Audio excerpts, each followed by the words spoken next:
I've had this Kindle you see here for a few months now. It's a Kindle Paperwhite, and today I want to talk about whether it's worth buying a Kindle this year. Honestly, we're going to discuss some disadvantages and some advantages because, just like there's good, there's bad, and each of you has to make your own choice. So, one important thing before we start is that we won't get too technical or into details like the amount of light, brightness, or battery life, because I want to focus this video more on the end user who just doesn't want to complicate things, who wants to see if it's worth it or not, wants to read, and wants to know what things to consider, what advantages it has, and what disadvantages it might have. But we won't dive too deep into the technical stuff. Instead, I'll share my user experience in my day-to-day reading with this Kindle device. By the way, if you want to buy it, I think there's a deal right now, and I'll leave a link in the video description so you can go buy it directly on Amazon, which is the only official place that sells it. You might find it in your countries, but in stores that bring it from other places, and maybe the warranty won't work as well. But let's start with the bad stuff because it's better to get that out of the way first, and then we can finish with the good stuff, which is the best part. So obviously, the entry price for this device is higher than many physical books, clearly just for one book. But let's say it starts at around $99 to $150, and if you had a case or cover or whatever you call it, the price will obviously go up a lot more. So, the entry price is pretty high compared to books. But remember that this isn't just a book. It's not like you get it and can start reading right away because, obviously, this is a device for reading where you have to load your own books. There is an advantage to this when it comes to buying books, but we'll talk about that later. Right now, I want to focus on the fact that for many, the need to invest so much money in a device can be a pretty big barrier compared to just buying traditional physical books, which are obviously cheaper than the Kindle. But as I said, in the advantages, we'll see something that addresses this disadvantage. Also, keep this in mind. The second disadvantage is something that varies for each of us, and I can't say it for you at all. But the lack of smell and the feel of having a book in your hand obviously disappears because this feels more like holding a phone or a tablet than a book itself. Obviously, the experience is quite different compared to a regular phone or an iPad or any tablet because when you're reading, you're looking at a screen that closely resembles a traditional book thanks to the e-ink technology. But the experience isn't the same. It's just not. Even though we can highlight text in the Kindle and look up terms in the dictionary, it's not the same as doing it in traditional books. So if this experience is really important to you and you wouldn't trade it for anything, even if many people tell you to just go for it, then don't. It's something that comes from within you. Maybe you just prefer reading a physical book over the Kindle, which, theoretically, is pretty much the same once you have the book downloaded. But in terms of user experience, it's not the same. However, if you're willing to shift your mindset a bit, you might adapt to the Kindle experience. The third disadvantage is the obvious need to charge it since it's an electronic device. With a physical book, no matter what happens, unless the book gets damaged, you can have it with you every day. But with the Kindle, you really depend a lot on the battery.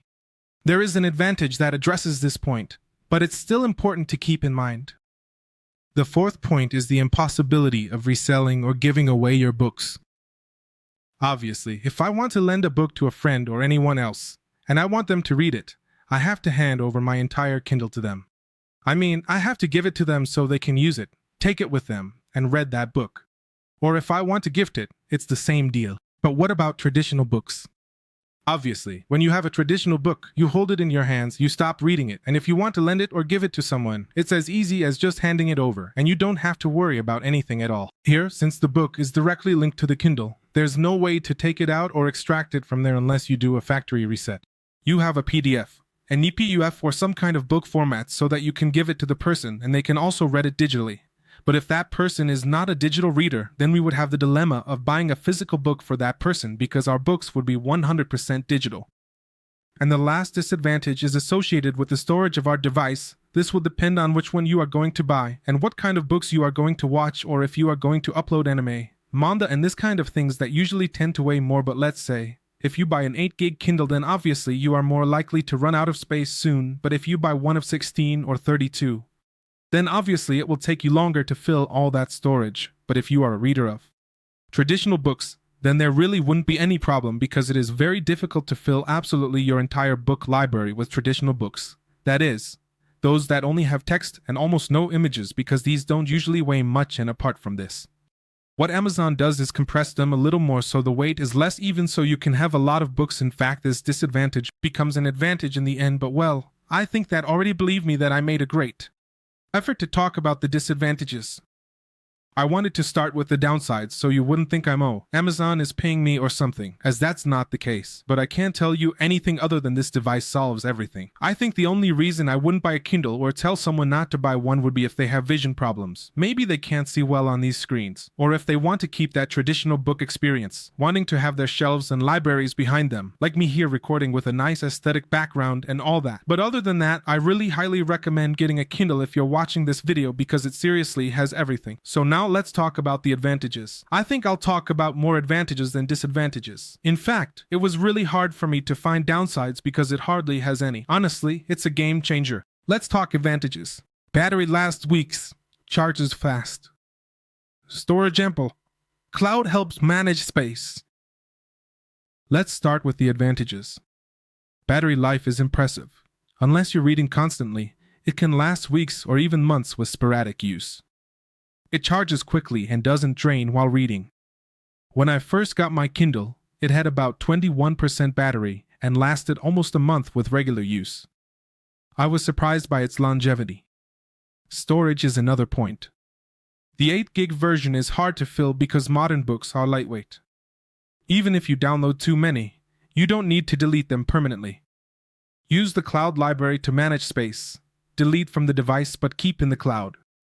This way, you can re-download anytime. Just ensure you don't delete from your Amazon account, or the book will be gone permanently.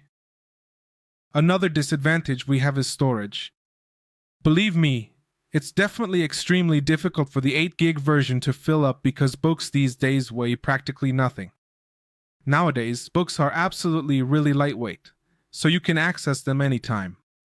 And even if, for some reason, you download too many books and fill it up, you don't even have to delete them. There's a cloud library and a library on your Kindle, so you can do this. You can delete the book from your Kindle so it's not stored on the device, but you still keep it in the cloud. What does this mean? So when you delete it, if in the future you want to read that book again or check your notes or whatever, you can just download it back onto your Kindle, and you'll still have it available. Then you can delete it again if you want.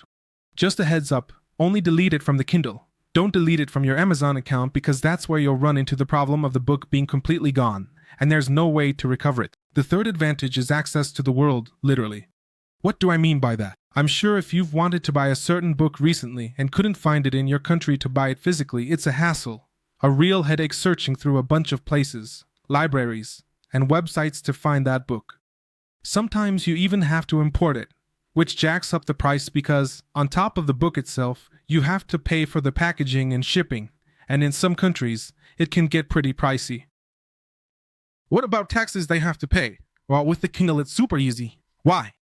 First, there's the Amazon library where most writers publish. If not on Amazon, check free libraries. I've made videos about this, linked in the description or a pinned comment. Remind me if I forget, and I'll add it in the comments for free books, both old and new, to load onto the Kindle. Another advantage is price. Without printing, designing, or shipping, costs drop, making digital books cheaper. Reading is easier. Open the book, and it's like having the physical book, but cheaper. We have instant access. Physical books from abroad mean waiting, but digital books are instant. Another advantage is lightness. If I say I have 350 books, imagine carrying them in a bag to university or school. The next advantage is the price of digital books.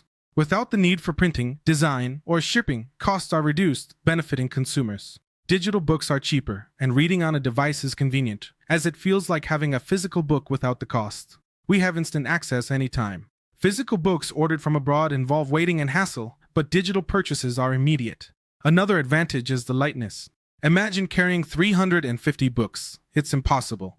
But with one device, all those books are accessible with a touch, provided they're downloaded. This is a huge benefit as it eliminates the burden of carrying weight. If we want to read multiple books or switch books, it's much easier. Kindle offers another feature. When reading a physical book, you might need to stop to look up a word. With Kindle, this process is simplified. The next advantage is lightness. Imagine carrying 350 books. Impossible. With one device, all are available at a touch if downloaded. We avoid carrying weight. Reading multiple books or downloading another is easier. Kindle's built-in dictionary lets you select a word for instant meanings. It even has a Wikipedia extension for more context, all without needing your phone. It's going to be impossible. And with this one device, we can have all those books available at just a touch, as long as we have them downloaded. So this is a huge advantage because we don't have to carry all that weight. And if, for example, we want to read several books at once, or maybe we don't like a book and want to download another one, there are so many situations where it makes it much easier. There's a feature that Kindle has, which is another advantage for me. When you're reading a physical book, you have to stop, maybe look up a word in a separate dictionary, or grab your phone to search for a specific word you don't know and want to understand its meaning. Here we don't have to do any of that. We simply enter the book, we have the word selected, we click on it, and it already has some pre-established dictionaries that directly vote for the result. Or it even has a Wikipedia extension that directly shows us which character we are looking for, or gives us a history that can tell us about that word or phrase that we chose without the need to go to a telephone. And this connects to another advantage for me, which is the issue of procrastination. When you're reading a traditional book, if you want to look something up, like a word or a phrase mentioned in the book, that can often lead to procrastination. For example, I once was reading a book that referenced a video. So what did I do? I searched for that video directly and wanted to watch it, and that video led me to another video and then to another one, and in the end, I stopped reading the book altogether. I just kept watching videos, and that led me to procrastination. Don't think of the Kindle as a tablet for browsing the internet or searching for stuff and all that. This device is really meant for reading. I mean, you can search through a browser and get your results. You can even look things up on Google. But due to its limitations, it's definitely not optimal for scrolling through social media or anything like that. So, it helps reduce procrastination compared to other devices. Switching from physical books to digital reading, like on a Kindle, doesn't reduce enjoyment or cause procrastination. Kindles offer features that enhance reading, such as adjustable brightness for any lighting and screens that are easy on the eyes. I was initially unsure, but I don't regret buying mine. Even older models are reliable. Check the video description for my model and join our Telegram for deals on platforms like Amazon. When I say this has a lot of features for us, it's because, for example, one problem I had with physical books is that if I want to read at night and I don't have any lamp or light to illuminate the book, then I just can't read because there won't be any light in my room or in a really dark place. So, I probably won't be able to do it. And if I try, maybe if I'm sleeping next to someone or if I'm with someone who's sleeping, it's all dark and I turn on a lamp, that person might be bothered by the light reflecting, which is what allows me to read a traditional book. With the Kindle, it's like having another screen, and on this screen, you can crank up the brightness to the max or turn it down. By the way, the version I have, the Paperwhite, has an amazing brightness level. You don't need to set up lamps in dark places, nor do you have to hide from the sun when reading in bright light because the brightness literally overcomes it, and you can see perfectly. So, the thing is, with this, you can read in any environment. If you're with a lot of people and there's a lot of light, you can do it perfectly. If you're alone in the dark, you can do that too. And especially, having this type of screen doesn't strain your eyes, which is something a lot of people worry about. They think that when they start reading on this, it'll be the same as reading on a phone or an iPad or something similar, but no. Obviously, this screen is 100% designed for human eyes so we can read properly.